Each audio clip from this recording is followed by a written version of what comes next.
Good morning. To this video, magpapalit tayo ng spark plug ng Honda Click 125. Okay. Ito yung part number na bilhin natin sa Honda kanina. Check natin presyo.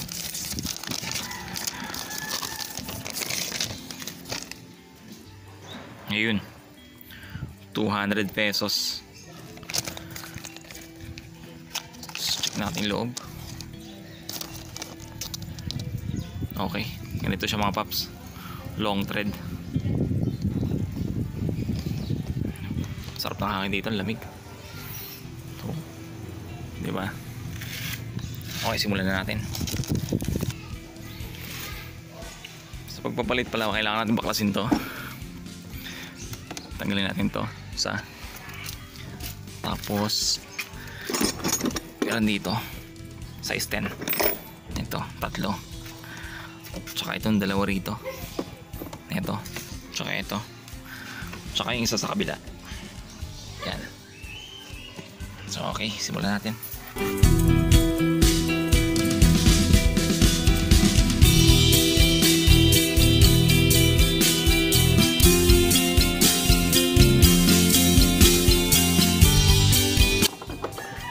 Okay, tanggal na natin. Ito. 4 tsaka 3. 4 na screw, 3 10mm. Lagyan natin sa loob.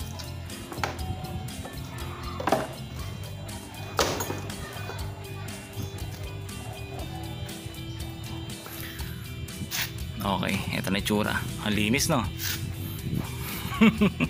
Pasensya nyo na, napakalinis eh. Ngayon lang kasi nabuksan eh. Ito yung spark plug nya. Yan. Okay, ito yung spark plug. Mainit pa kasi ang gamit ko kanina eh. So, ayun, tagal mahugot. Kunat. Okay, yan. Okay. Yan, kita nyo yan. Yan ang papalitan natin. Kasi 19,000 km na itong motor ko. Ngayon pa lang ako magpapalit ng spark plug. Iba na kasi andar eh. Parang kinakapos sa kuryente. Okay, gamit natin yung tools na kasama.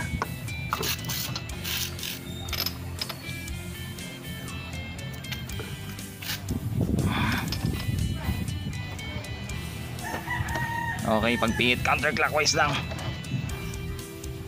Putik, ay higpit. Ay sus, grabe, napakahigpit. Kailangan natin mas malaking screwdriver. Ito, mas malakas ang pwersa.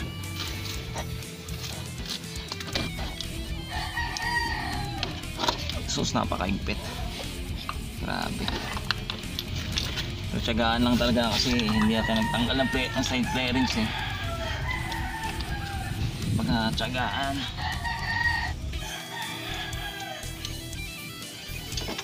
Okay. Ganito karami. Hindi eksperto rito pero basta sumalpak ba okay na? Ganun ba yun? Bahala na, no? Ayan, okay. Kapitan natin. Sa pagkakabit ng spark plug, kahit hindi naman gaanong sobrang higpit, basta kumapit lang ito. Basta, pasensya na kayo, dumi ng kamay ko kasi syempre magawa tayo eh. Basta mapipilang to, mapipilang itong ano niya. Kasi parang ito yung basihan niyan. Pag napipiya katulad nito, okay na yun, mahigpit na yun. Habang tumatanggal, may higpit pa yan. So kabit natin. Hindi ko alam nasa yung butas. Kakapain na lang natin. Ayun, bumasok din. Pumasok din mga paps. Ayan. So okay na, nakabit ko na. Ngayon, try na lang natin.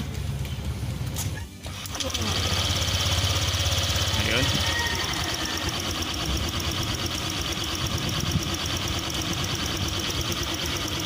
Ganyan yung tunog kasi kailangan na rin magpalinis ng throttle tsaka yung panggilid ko. Kailangan ko na rin palinis. Siyempre 18K yan.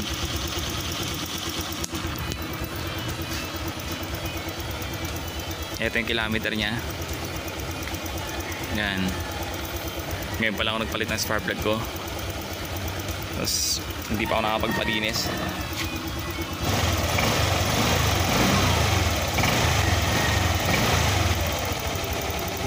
Okay naman. Pero linisan muna natin. Pakormi oh. Ilinis muna natin.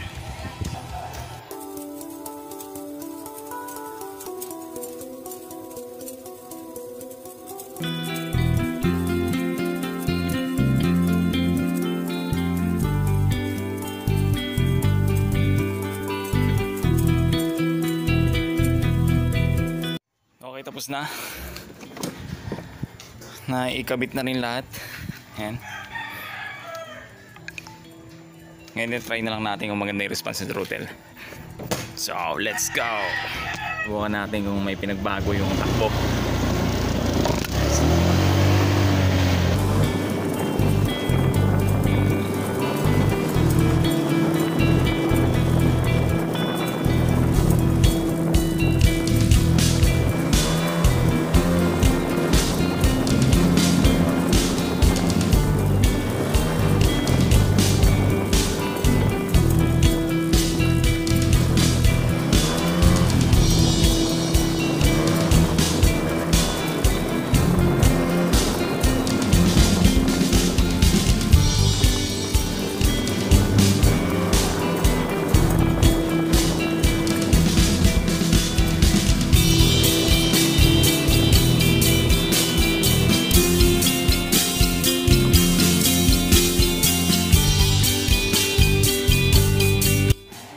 Okay, maganda naman yung pinagbago. Mas mabilis yung response ng throttle niya ngayon. Tsaka mas matining yung andar. Hindi katulad nung hindi ko pa napapalitan ng spark plug. Medyo parang kinakapos. So okay, hanggang dito na lang. Sana nakatulong ulit yung video. Salamat. Bye bye. Please like and share.